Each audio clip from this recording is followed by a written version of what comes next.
Saking saya penasaran, terus akhirnya di situ saya berdoa. Saya meminta petunjuk kepada Allah. Ya alhamdulillah atas izin Allah, saya melihat itu kayak bayangan, Mas. Itu kayak bayangan orang wanita.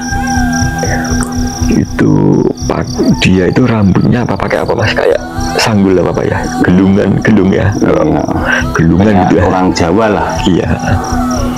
Nah, saya lihat kayak bayangan itu dia itu membawa bayi, Mas, tapi ditaruh di pundaknya gini. Itu keadaan bayi itu cuma nggak jelas ya, cuma kayak bayangan aja lah, tapi itu terlihat jelas, itu kelihatan sosok seperti bayi, wanita membawa bayi yang ditaruh di pundaknya.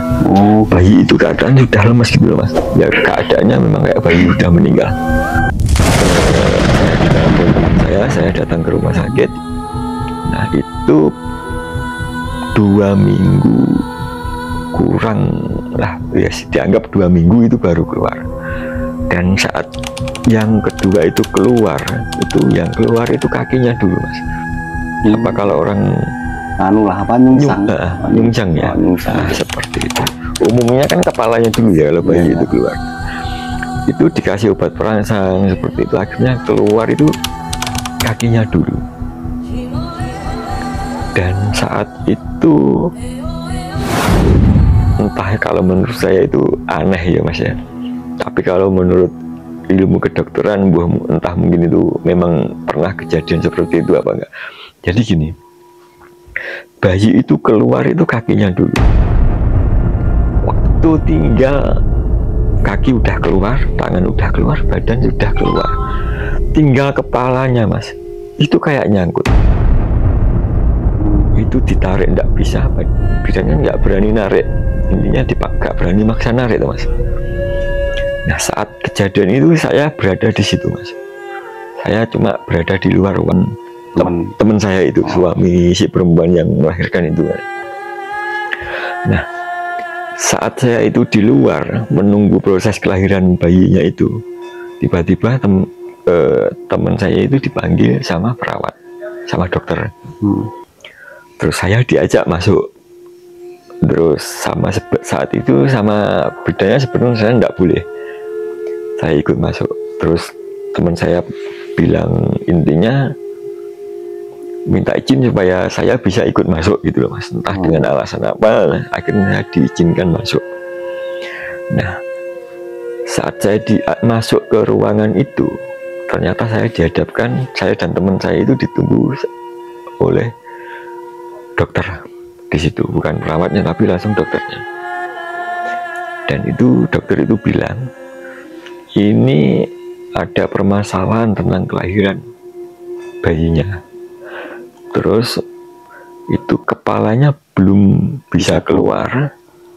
Nah itu minta izin, Mas. Dokternya itu intinya saat dipanggil masuk, teman saya sama saya dipanggil masuk itu minta izin kepada teman saya selaku ayah dari bayi itu. Itu minta izin, itu kepalanya mau dipotong. Aneh kan, Mas? Loh itu kalau dipotong malah nggak tahu, itu saran dokter itu minta saran ini kalau kepalanya bayi. Iya. Entah nanti setelah dipotong terus cara mengeluarnya gimana, kepalanya saja saya kurang tahu. Tapi intinya saya juga dengar sendiri saat itu. Soalnya saya juga di dalam gitu loh, Mas. Intinya minta izin, boleh nggak kalau ini kan sulit untuk mengeluarkan, kepalanya mau dipotong. Ya otomatis teman saya ya nggak boleh lah, Mas. Wong namanya itu anak, kok main potong-potong kayak ayam aja gitu ya, nggak salah ya. Ya jelas nggak diizinkan. Nah terus akhirnya si dokter itu menyarankan begini, ya nggak apa-apa kalau memang nggak boleh. Nggak boleh. Terus dokter itu bilang, Pak, tolong Bapak bantu kami, atau tolong Bapak, intinya disuruh datang ke rumah kiai atau orang yang kurang pintar seperti itu untuk minta tolong, soalnya memang dokter itu menyatakan ini memang aneh gitu Mas. Oh, maksudnya berarti dokter ini belum pernah menemui pasien seperti itu apa? Mungkin saja sudah pernah tapi memang itu mungkin saja belum Mas, atau sudah pernah tapi kok ini ada keanehan, mungkin seperti itu. Makanya memang saat itu saya lihat dokter ini memang agak bingung gitu loh Mas. Nah akhirnya menyarankan yaitu tadi, coba Mas coba cari entah apa, dengan cara apa, entah Mas pergi ke Pak Kiai atau apa seperti itu. Akhirnya saya keluar dulu Mas, ngobrolnya itu belum keluar, saya bilang sama saya tunggu di luar. Saya keluar. Setelah itu selang berapa menit kemudian teman saya juga keluar. Nah akhirnya teman saya itu minta tolong kepada saya, tolonglah. Udah, akhirnya saat itu saya nggak janji, saya akan membantu semampu saya, sebisa saya ya Mas. Akhirnya saya masuk ke dalam ruangan. Nah, saat saya masuk ke dalam ruangan tempat istri teman saya itu berbaring Mas, itu memang ya ditutup, cuma kelihatan bayinya aja, tapi posisinya masih bayinya, kakinya bayi tadi, badan dan bayinya itu kelihatan, tapi cuma ya mohon maaf itu masih keadaan di area area terlarang itu gitu aja ya Mas. Nah, cuma saya dan teman saya itu masuk itu emang diizinkan sama perawatnya.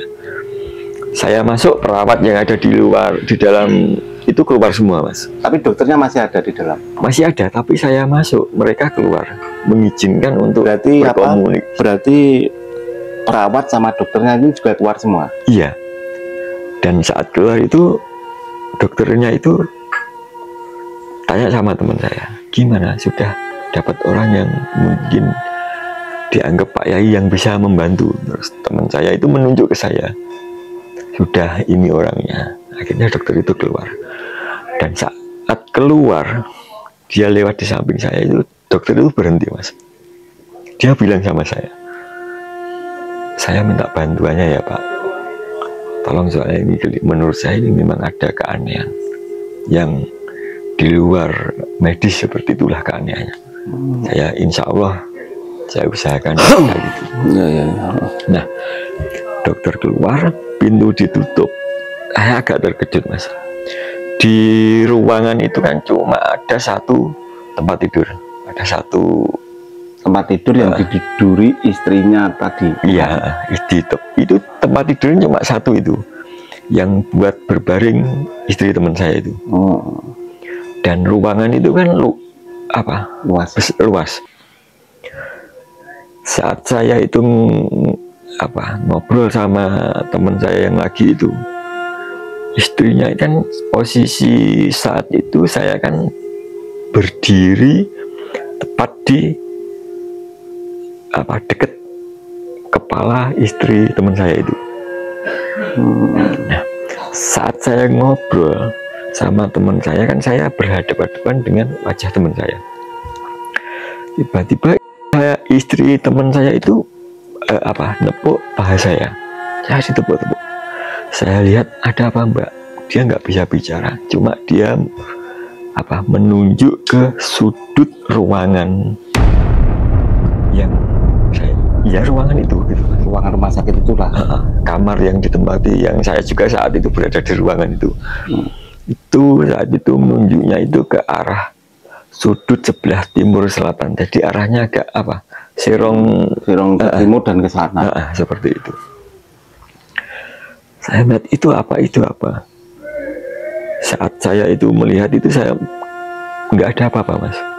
Saking saya penasaran, terus akhirnya di situ saya berdoa. Saya meminta petunjuk kepada Allah. Ya alhamdulillah atas izin Allah, saya melihat itu kayak bayangan Mas. Itu kayak bayangan orang wanita. Itu dia itu rambutnya apa pakai apa mas, kayak sanggul apa ya, gelung ya, kalau gelungan gitu ya, orang Jawa lah. Iya. Nah saya lihat kayak bayangan itu dia itu membawa bayi mas, tapi ditaruh di pundaknya gini. Itu keadaan bayi itu cuma nggak jelas ya, cuma kayak bayangan aja lah, tapi itu terlihat jelas, itu kelihatan sosok seperti bayi, wanita membawa bayi yang ditaruh di pundaknya. Oh, bayi itu keadaan sudah lemes gitu loh mas, ya keadaannya memang kayak bayi sudah meninggal. Saya kaget, kemudian saya mau dekati sosok itu. Saya cuma mau bilang kamu siapa, tapi cuma saya masih belum mengucapkan itu, dia menghilang mas, hilang. Terus saat itu saya bilang kepada teman saya, sebentar, saya mau ambil air wudhu dulu. Saat itu saya berwudhu dan saya masuk ke ruangan itu.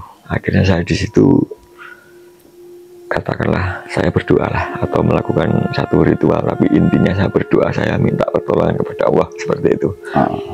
Saya berdoa di situ selang 5 menit atau 10 menit ya, saat itu keluar mas, kepala bayi itu tanpa ada yang megang, tanpa ada perawat, itu tiba-tiba keluar sendiri mas.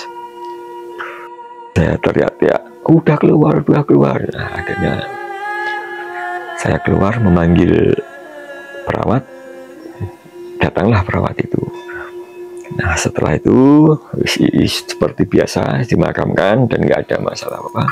Sebentar bang, dari sini bang, itu tadi pada waktu janin itu keluar itu abang pegang nggak? Saat itu saya pegang. Apa juga nggak ada tulangnya gitu? Iya, sama seperti yang pertama, kejadian yang pertama.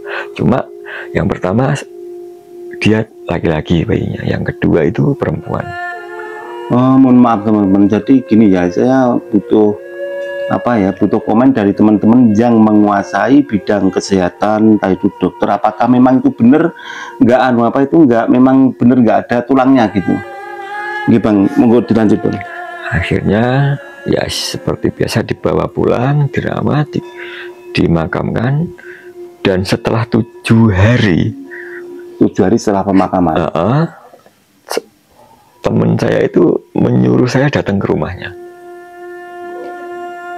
Akhirnya saya datang, dan di situ saya kayak dipaksa mas, supaya saya apa yang saya ketahui, apa yang saya rahasiakan itu saya dipaksa suruh menceritakan semuanya. Emangnya di sini yang abang ketahui apa? Gini, setelah yang kejadian yang kedua kali, akhirnya saya ternyata firasat saya yang pertama lah itu sama yang kedua itu nggak meleset, itu memang benar mas. Saking setelah kejadian yang kedua, saya kan juga penasaran. Akhirnya setiap malam itu saya berdoalah, wiridan, saya minta petunjuk. Akhirnya saya mendapat petunjuk, dan saat saya dipanggil teman saya dipaksa suruh bercerita. Akhirnya terang lah. Iya, akhirnya saya tanya teman saya gini, oke, sekarang saya mau bercerita, tapi sebelumnya saya mau tanya dulu, kamu punya saudara enggak yang itu saudara kamu yang perempuan, seorang perempuan, dia sudah menikah, dia punya anak 3, anaknya laki-laki. Untuk wajahnya itu, bentuk wajahnya seperti itulah saya. Ini ciri-ciri yang seperti petunjuk yang saya dapat mas ya. Saya jelaskan begini. Teman saya bilang, iya ada 1 orang. Saya tanya lagi. Mohon maaf, itu maksudnya saudara itu saudara kandung atau? Itu ibaratnya kalau minduan gitu. Minduan itu berarti gimana? Jadi gini, saudaranya itu anak dari adiknya kakek teman saya. Jadi teman saya punya kakek, kakeknya itu punya adik, adiknya punya anak. Nah itu anaknya itu. Terus saya tanya, saudara kamu itu apa punya kerjaannya itu berdagang, buka warung kopi. Iya, dia kaget teman saya. Loh, kok Saman bisa tahu? Udah itu nggak perlu dibahas. Saya tanya lagi, coba kamu ingat-ingat, pernah gak saudaramu itu entah itu bercanda atau berbicara serius kepada kamu dan istrimu saat itu istrimu lagi hamil, entah itu saat berapa bulan? Itu coba kamu ingat-ingat. Akhirnya teman saya dan istrinya itu mengingat-ingat, itu memang pernah. Berarti itu pas abang bilang gitu ada istrinya juga ya? Ada, ibunya, keluarganya itu memang mengumpul semua, penasaran. Terus akhirnya, ya pernah, tapi saat itu ngomongnya itu ada orang banyak. Dia ya bercanda sambil tertawa. Dia bilang apa? Suatu saat kalau pesugihanku, open-openku minta tumbal, biar anak keponakan saya atas nama si A itu akan saya jadikan korban. Tapi saat bilang begitu itu sambil bercanda, soalnya ada teman banyak. Nah, saya tanya lagi, saudaramu saat bicara seperti itu cuma 1 kali apa 2 kali? Coba kamu ingat. Ternyata 2 kali, Mas. Yang pertama, setelah saudara itu bilang seperti itu, jarak nggak ada 1 bulan, bayinya meninggal dalam kandungan. Yang kedua, bercanda bilang seperti itu lagi, cuma seperti bercanda lagi.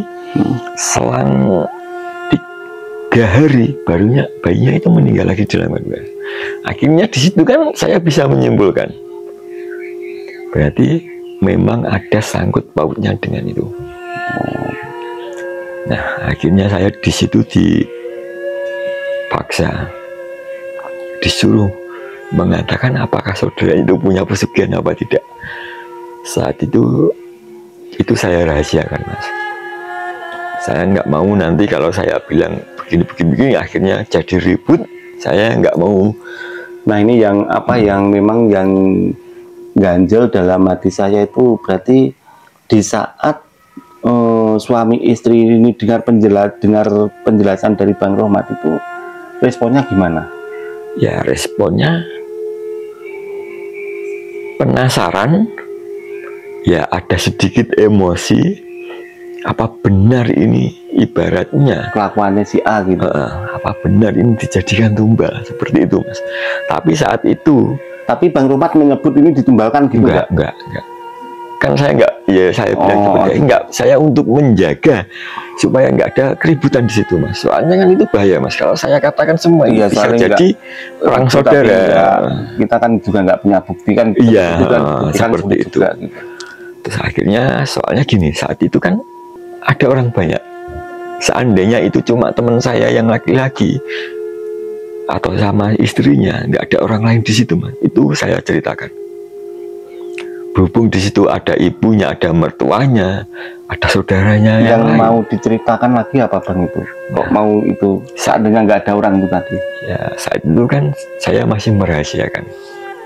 Udah nggak usah dibahas. Anggaplah anakmu yang meninggal dalam kandungan itu ibarat, anggaplah ini celengan. Semoga anakmu husnul khotimah seperti apa. Jadi anak yang apa? Yang sepertinya yang berbakti lah. Ya, seperti itu. Insya Allah nanti kedua anakmu itu bisa menolong atau bisa mengajak kamu ke surga. Memang kalau di Islam kan seperti itu kan, memang ada ya. Ya, seperti itu, Mas ya. Nah, ya terus ini gimana? Udah nggak usah bingung. Saat itu kan saya tetap berusaha meredam keadaan, Mas. Soalnya ada keluarganya banyak. Terus akhirnya dengan saya bilang memberi motivasi seperti itu, udah anggap itu sebagai jalan kamu nanti di akhirat. Insya Allah kedua anakmu itu, seandainya kamu masuk neraka, anakmu itu punya jelas itu kan dipastikan janji Allah, dia pasti akan masuk di surga. Dan dia bisa mengajak orang tuanya masuk ke surga seperti itu. Akhirnya dengan saya memberi kata-kata seperti itu. Akhirnya saudara-saudara dan orang tua, iya wes bener kata masnya, gini gini gini. Akhirnya teman saya dari sini kan tenang. Tapi akhirnya saya pamitan pulang, dan 2 hari kemudian itu saya undang teman saya itu, saya ajak ngopi di satu warung lah, intinya itu tempat sepi. Memang tujuan saya undang dan saya mencari tempat yang sepi, itu saya mau ceritakan. Iya, saya mau menceritakan. Akhirnya saya ketemu sama teman saya, dan situ ngobrol-ngobrol. Aku mau bercerita yang sesungguhnya, tapi kamu berdua harus sumpah dan janji kepada saya. Intinya jangan sampai ini jadi keributan. Akhirnya saya ceritakan dan saya tanya, posisi warung saudaramu itu apa di tempat makam? Itu bisa terjadi kalau memang atas kehendak yang kuasa ya, rezekinya orang yang jualan itu. Tapi itu orang itu jualan bertahun-tahun itu seperti itu. Apa pendapatannya? Paling apes 4 juta. Itu paling apes, Mas. Sampai orang itu awalnya nggak punya rumah, itu bisa beli tanah, bisa bangun rumah, sampai rumahnya tingkat. Terus akhirnya saya ceritakan, gini, memang anakmu dijadikan tumbal. Sebelumnya nggak percaya, udah gini aja. Kamu sakit hati nggak? Teman saya merasa sakit, oke. Insya Allah, saya akan berusaha putuskan hubungan antara, supaya intinya nggak dipuja lagi seperti itu gitu, Mas, tempat itu. Akhirnya seiring berjalannya waktu, setelah saya bilang seperti itu, teman saya bilang, sekarang kamu tunggu dan kita lihat apa yang terjadi. Kamu saya kasih sedikit bocoran, insya Allah kalau saya berhasil, itu ekonomi orang itu pasti akan hancur dan rumahnya pasti akan terjual. Nggak tahu dengan ada masalah apa, saya nggak tahu. Coba kita ditunggu aja, dinteni ya lah, tunggu waktunya. Akhirnya seiring berjalannya waktu, ternyata yang firasat yang saya dapat dan saya itu memang terjadi, Mas. Terjadi gimana, Mas? Ya akhirnya keluarganya itu berantakan. Akhirnya rumah hasil dari warung itu sekarang sudah terjual, dan saat ini orang itu bertempat tinggal di mana, sudah teman saya itu pun juga tidak tahu gitu. Kayak sudah berantakan, entah itu keluarganya sekarang di mana, nggak tahu. Mungkin saudara yang lainnya ada yang tahu, mungkin cuma teman saya tanya itu nggak tahu, nggak pernah ketemu lagi, intinya seperti itu. Dan rumahnya itu dijual. Iya, dan dengan kejadian itu berarti saya bisa menyimpulkan, intinya kalau orang yang cari pesugihan yang bisa dijadikan tumbal itu bukan hanya saudara atau keluarga dirinya sendiri, ya, seperti itu. Ternyata juga bisa orang lain gitu. Iya. Nah setelah saya tanya, saya kan masih penasaran kok bisa. Ternyata saudara itu waktu teman saya itu minta uang atau pinjam uang, langsung dikasih. Nggak usah pinjam, saya kasih. Saya butuh uang, kasarannya 5 juta, saya mau pinjam. Nggak usah kamu pinjam, saya kasih ini. Seperti itu. Gitu. Secara tidak langsung dan tidak sadar, dia kan juga ikut menikmati hasilnya. Atau mungkin pengaruhnya dari situ kan. Ya saya sendiri nggak kurang tahu. Ini sudah cerita apa? Ya sudah. Oh ini terakhir Bang, pertanyaan saya itu kalau boleh tahu menurut Abang, berarti ini posisi bayi yang ditumbalkan itu kan masih di dalam kandungan Bang ya? Iya.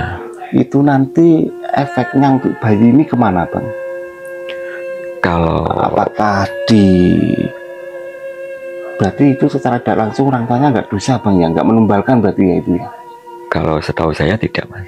Soalnya kan nggak ada niat untuk membunuh anaknya. Oh lah gitu. Apalagi ingin minum racun atau penggugur kandungan supaya anaknya mati, kan nggak ada niat. Namanya orang keluarga kan yang dicari kan pasti keturunan, Mas.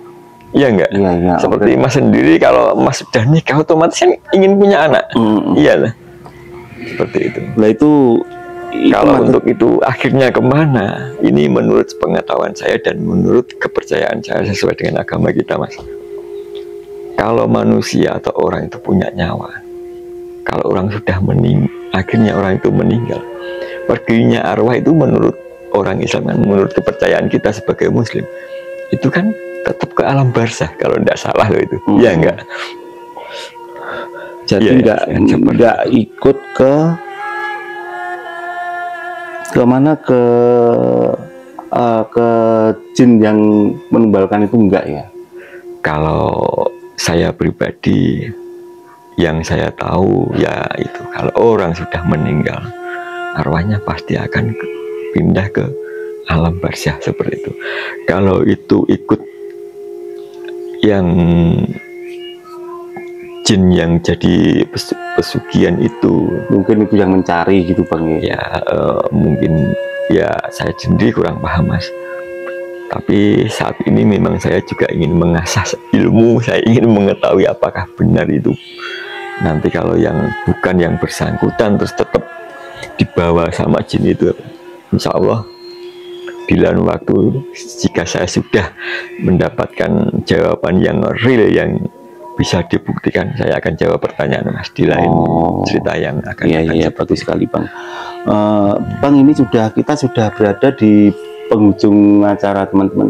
Mungkin ada pesan-pesan buat teman-teman Misteri Kejawen Bang. Ya, pesannya gini, berhubung ini yang saya ceritakan tadi kan masalah pesugihan, untuk pemirsa atau teman-teman Misteri Kejawen, dalam keadaan sesulit apapun ekonomi kalian, dalam keadaan jatuh seberapa parah perekonomian kalian, atau kalian mengalami kebangkrutan, pesan saya, jangan sekali-kali berpikir untuk mencari pesugihan. Soalnya ya memang kalau kita berurusan dengan pesugihan, itu pasti akan ada atau akan memakan korban. Entah dari kalian yang cari pesugihan sendiri, atau mungkin nanti anak atau keluarga atau orang tua kalian yang akan jadi korban. Itu pasti akan terjadi korban seperti itu. Jadi berpikirlah yang panjang. Masih banyak pekerjaan yang lain untuk yang masih halal gitu. Iya, seperti itu. Benar sekali. Baik teman-teman, sangat bermanfaat sekali, sangat menarik sekali perbincangan kita untuk malam hari ini mengenai tumbal pesugihan teman-teman.